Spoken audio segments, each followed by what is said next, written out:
was done wrong with bloodstains or emotions.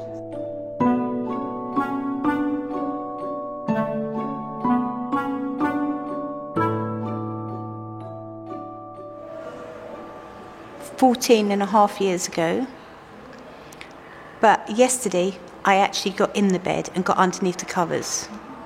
I had to make it, because when I make the bed, I have to make the bed and then I get underneath and then snuggle and then throw the covers over. Otherwise it would look too contrived, it looks too fake. But this is real. My body was in this bed yesterday. At the end, the aesthetic aspects have to be really important. If it was done wrong, or if it was installed wrong, I couldn't cope with it.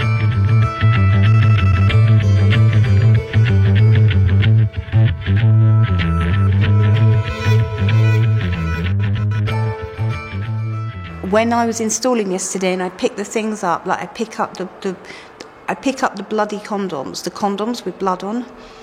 I haven't had sex for years. I haven't used condoms for years. Haven't seen a condom for years. Haven't had a period for years.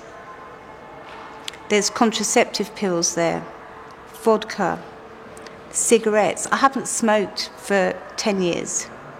So all of these, there's knickers with blood stains on, tampons with blood on. I haven't had a period for years. So all of these things that I'm looking at are all my past that's never, ever, ever coming back. So when I'm installing it, the emotions and the things that I'm going through are nothing to do with installing an artwork. I really cut off and linked into my past quite heavily. And especially when I got in the bed just then, I could smell it. I could still smell the same smell from when I was last in that bed asleep in it. So it's quite a strange thing.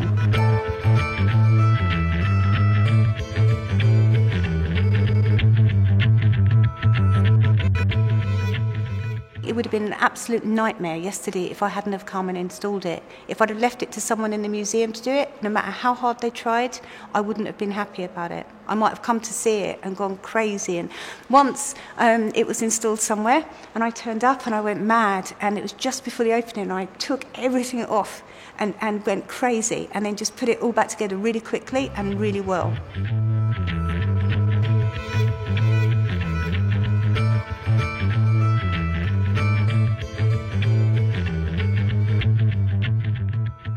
Even if I was born 100 years ago, I'd still be making the same work. I'm not coming from a contemporary tradition. I'm coming from, I'm Van Gogh, I'm Egon Schiele, I'm Edvard Munch. I'm working with my emotions. I'm not working with controversial contemporary ideas of openness or real-time TV or Facebook or anything. I'm not remotely interested in that at all.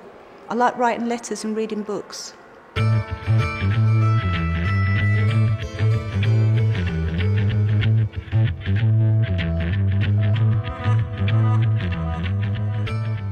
Okay, first of all, when I disclose things, I mustn't hurt anybody else. I can hurt myself, but I mustn't hurt anyone else.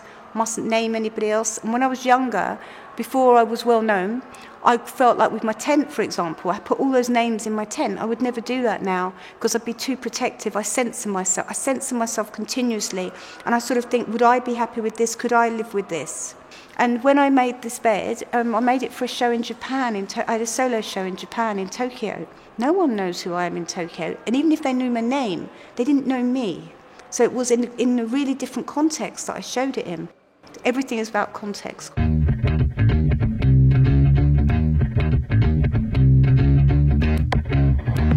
call myself a feminist, but not a feminist artist.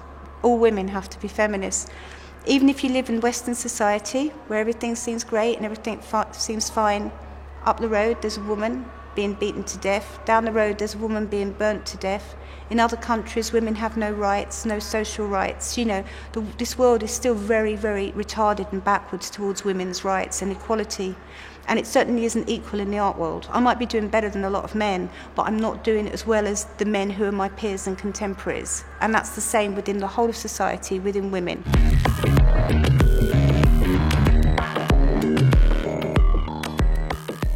There wasn't much that I could do. Art was somehow, I could draw, or not draw, but I was talented, creative. So I managed to get into art school. So that was a long time ago. So I left art school in my degree in 1986. So I've been doing it a long time. And professionally, 20 years, I've been making a living as an artist.